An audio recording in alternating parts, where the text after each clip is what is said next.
Last week, our local FBI SWAT team, with 25 highly skilled snipers and specialists, performed a successful operation and apprehended 2 illegal arms dealers.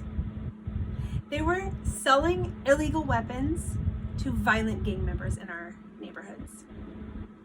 They live in neighborhoods just like yours and mine. Today in America, we have over 33,000 violent gangs with 1.4 million gang members.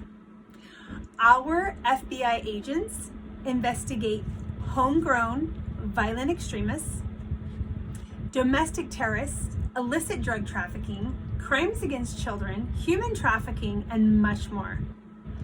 FBI agents work daily with local police officers whose mission is to work in partnership with the community to preserve the peace, uphold the law with fairness, and provide quality service. They value human life and regard for all people. Our police and FBI set an example of integrity and defend the Constitution of this country. I believe the plea for defunding the police would be a misguided error. We must seek out increased funding, seek out technologies and solutions for social problems that exist today. First, I'd like to address some of the crimes the police and FBI protect us from and how defunding the police would impact our communities. Second, address the social crisis in America. And third, what we can do to rebuild, reconnect, and respect our local police and FBI agents. In FBI.gov, we have over 35,000 Federal Bureau of Instigation, FBI agents across the United States. We have 800,000 police officers. They protect us from gangs, terrorists, cyber threats aimed to destroy our critical infrastructure, white-collar, financial, and healthcare fraud, illicit drugs, arms trafficking, crimes against children, human trafficking, and more. Not only this, but our FBI SWAT teams put themselves at high risk with no pay, no additional pay. Their salaries are modest, their risk is high, and they are sworn an oath to defend us, sometimes with their lives. Because the FBI and the police are inseparable, when you defund one, you damage the other. They are funded separately but inseparable in their mission and their work, and collaborate daily. As citizens, we would not only lose local protection, we would also lose protection from more serious and violent crimes on a local and national level.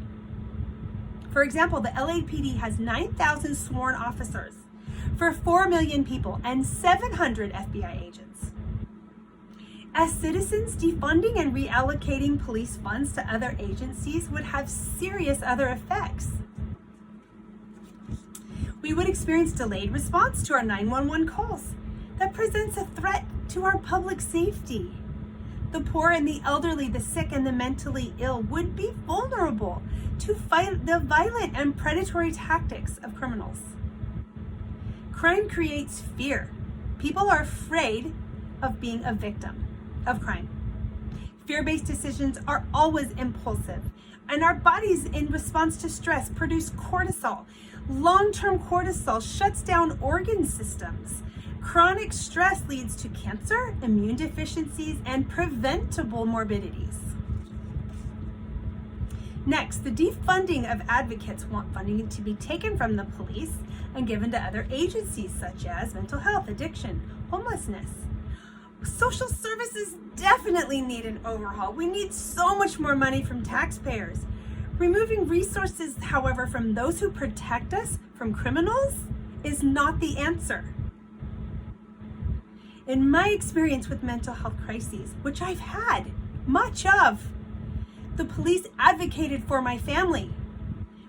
They were able to put those who needed hospitalization into a behavioral health facility, Many caregivers and families, when dealing with mental illness, need the support of the police to help de-escalate sometimes very dangerous situations that average citizens cannot handle on their own. A partnership with social services and law enforcement teams with mental health specialists would be perfect, and they're working on those. We have those here. Once the police de-escalate a dangerous situation, then social workers can connect citizens to local resources within the community. It cannot happen at this point in reverse.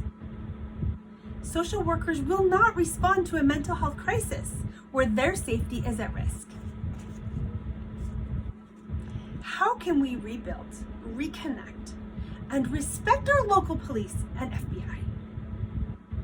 Get involved.